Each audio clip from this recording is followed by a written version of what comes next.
সরাসরি আশ্বাসনে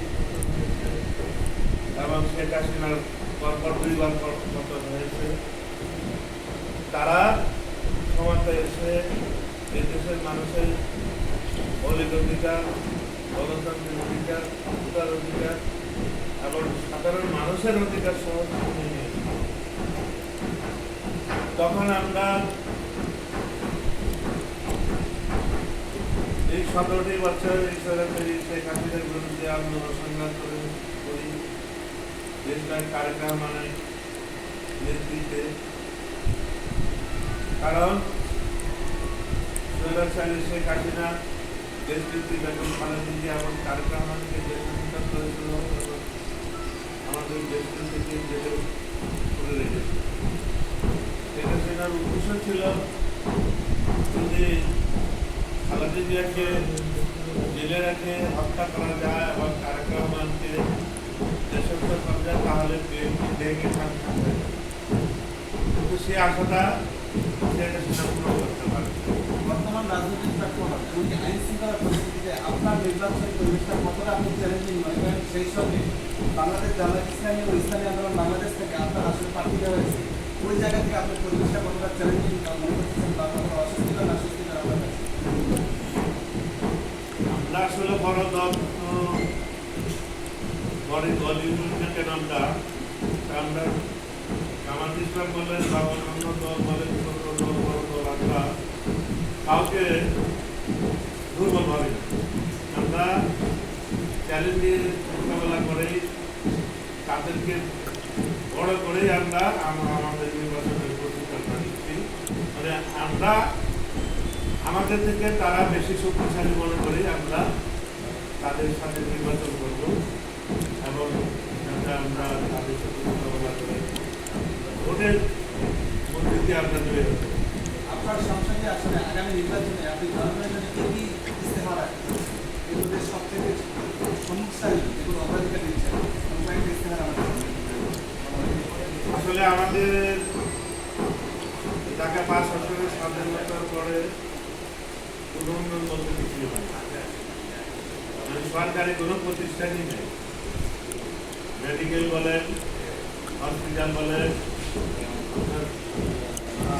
বিশ্ববিদ্যালয় বলেন, গার্লস স্কুল কলেজ, রাস্তাঘাট, শিশু পার্ক, কমিউনিটি সেন্টার কিছুই নাই। অথচ আমরা গুলশান বানানোর মতো গুলশান বানানো অনুযায়ী আমাদের এলাকা এই যে স্বাধীনতার পর আমরা ট্যাক্স ক্যাম্পাস দিয়ে আসছি এই এলাকাটা তাদের মধ্যে কোনো থাকার কথা কিন্তু একদম জিরো এলাকার কোনো উন্নয়ন।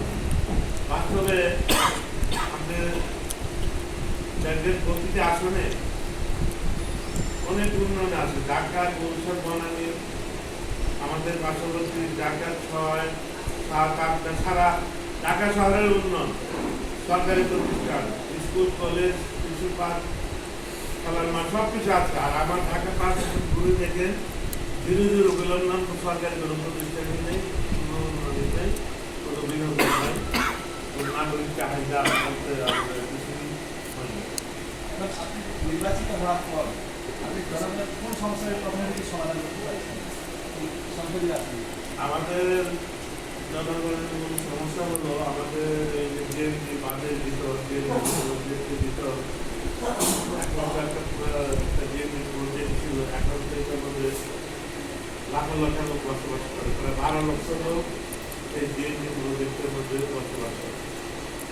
এখানে অল্প বৃষ্টি হলে এখানে 7 দিন পর্যন্ত জলবদ্ধতা সৃষ্টি। স্বাধীনতার পরে এতগুলি এমপি হয়ে গেছে, এতগুলি সরকার হয়ে গেছে, কিন্তু এটা স্থায়ী কোনো ব্যবস্থা করতে পারে না। আমার কর্তব্য হলো এই জলবদ্ধতা নিরসন করা। এরপর আমার এলাকায় গ্যাসের সমস্যা, পানির সমস্যা এবং এলাকায় কোনো খেলাধুলার মাঠ নেই, কোনো সরকারি হসপিটাল নেই, কোনো স্কুল কলেজ সরকারি কোনো স্কুল প্রতিষ্ঠান নেই, কোনো শিশু পার্ক নেই। তাছাড়া আমাদের নাগরিক সুবিধা বলতে কিছুই নেই। এগুলি আমি নির্বাচিত হলে এগুলি বাস্তবায়ন করতে দীর্ঘ 17 বছর বাংলাদেশের স্বাধীন আকাশে একটি গণকথা ছিল, একটি অন্ধকার ছিল, ছিল, যেটি 5ই আগস্ট গত বছরের 2025 মানুষ বিদায় করে। এই দীর্ঘ 17 বছর তরুণ যুব সমাজ রাজনীতিতে সম্পৃক্ত হতে চায়নি দেশের অন্ধকারপূর্ণ রাজনীতির কারণে। এখন আপনি যুব সমাজকে কীভাবে রাজনীতিতে আনতে চান বা কি পরিবর্তন আনতে চান আপনার এই সংসদীয় আছে? আসলে আমার সংসদে আসলে আমি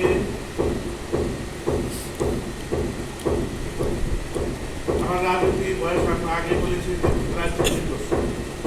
আমার সাথে অনেকে রাজনীতি করছে, অনেকে নিহত হয়েছেন, অনেকে মৃত্যুবরণ করেছেন, অনেকে আবার আমার সাথে আন্দোলন করতে গিয়ে শাহাদাত বরণ করেছেন, অনেকে মৃত্যু হয়ে গেছে।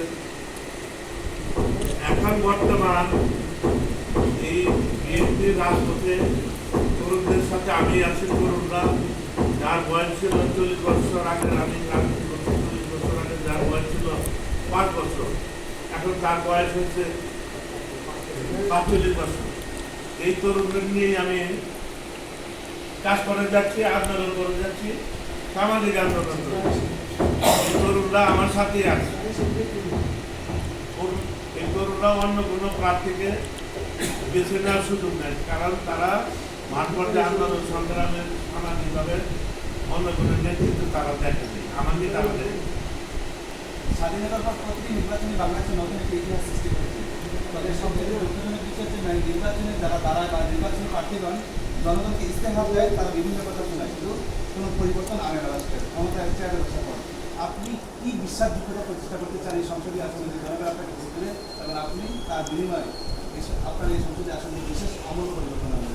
আসলে আমাদের স্বাধীনতার পরে সারা ঢাকা শহরের রাজনীতির সবটি আসনেই পরিবর্তন হয়েছে, উন্নয়ন হয়েছে।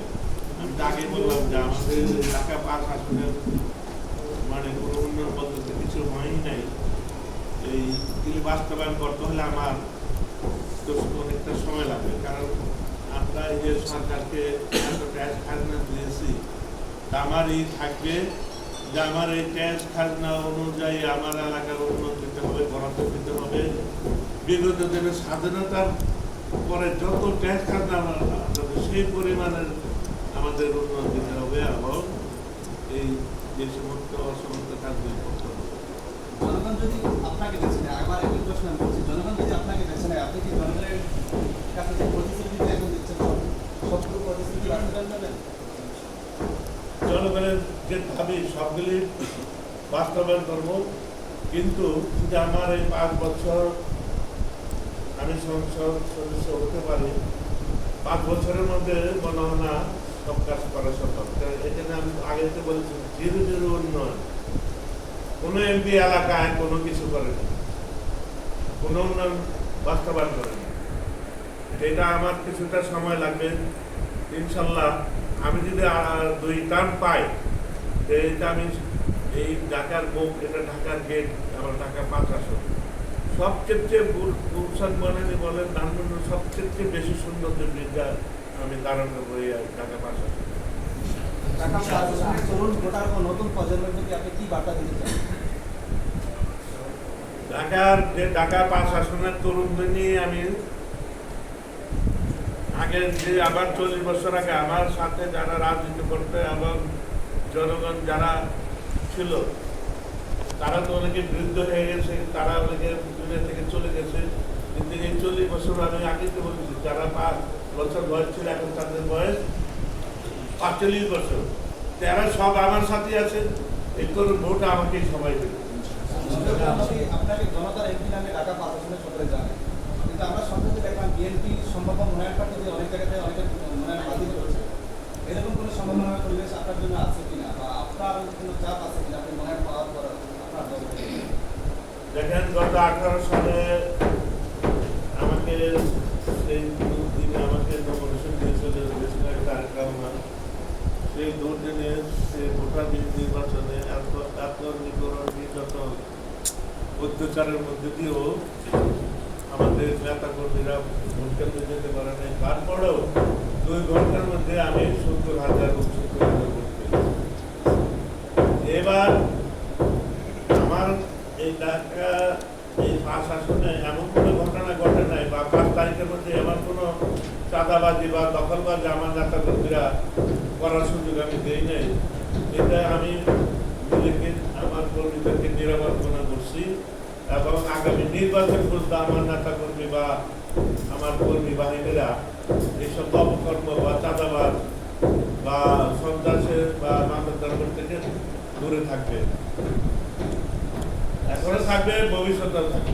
আপনাদের সর্বশেষ কথা হলো, আমার ঢাকা, রাজধানী ঢাকা এই ঢাকা অঞ্চলে অন্যতম মাদক ছিনতাই, চুরি, ডাকাতি, রাহাজানি অন্যতম একটা কেন্দ্র, সেই সঙ্গে চাঁদাবাজি কেন্দ্র, সেটা আপনি শুরু করেছেন। এই চাঁদাবাজদের ব্যাপারে, মাদক সাম্রাজ্যের ব্যাপারে আপনি কি বার্তা দিতে যাচ্ছেন, যারা পুরো যুব সমাজ নষ্ট করে? আমাদের এলাকায় মাদক চাঁদাবাজ বেড়েছে 5 তারিখের পর, কারণ একটি অন্তর্বর্তীকালীন সরকার এখানে আসছে, যে একটা বিপ্লব হয়েছে, যে একটা সরকার পতন হয়েছে। এখন পুলিশ প্রশাসন নতুন করে যারা আসছে তারা আসলে মাদকের ব্যাপারে কোনো পদক্ষেপ নিতে পারছে না। আমার মনে হয় তারাই নিজেরাই ভয় পাচ্ছে যে মাদক কারবারি, অথবা তাদের সাথে সংযুক্ত আছে। আমরাও যেহেতু এখনো নিজেদেরকে বিরোধী দল মনে করি, আমরা নিজের হাতে আইন নিতে পারি। ইনশাল্লাহ আমরা আগামী পার্লামেন্ট নির্বাচন জয় হতে পারি, সরকার গঠন করতে পারি। ইনশাল্লাহ এই টাকা পাওয়া শাসনে কোনো মাদক বলেন, সন্ত্রাসী বলেন, তাদের কোনো অস্তিত্ব নেই। ধন্যবাদ আপনাকে।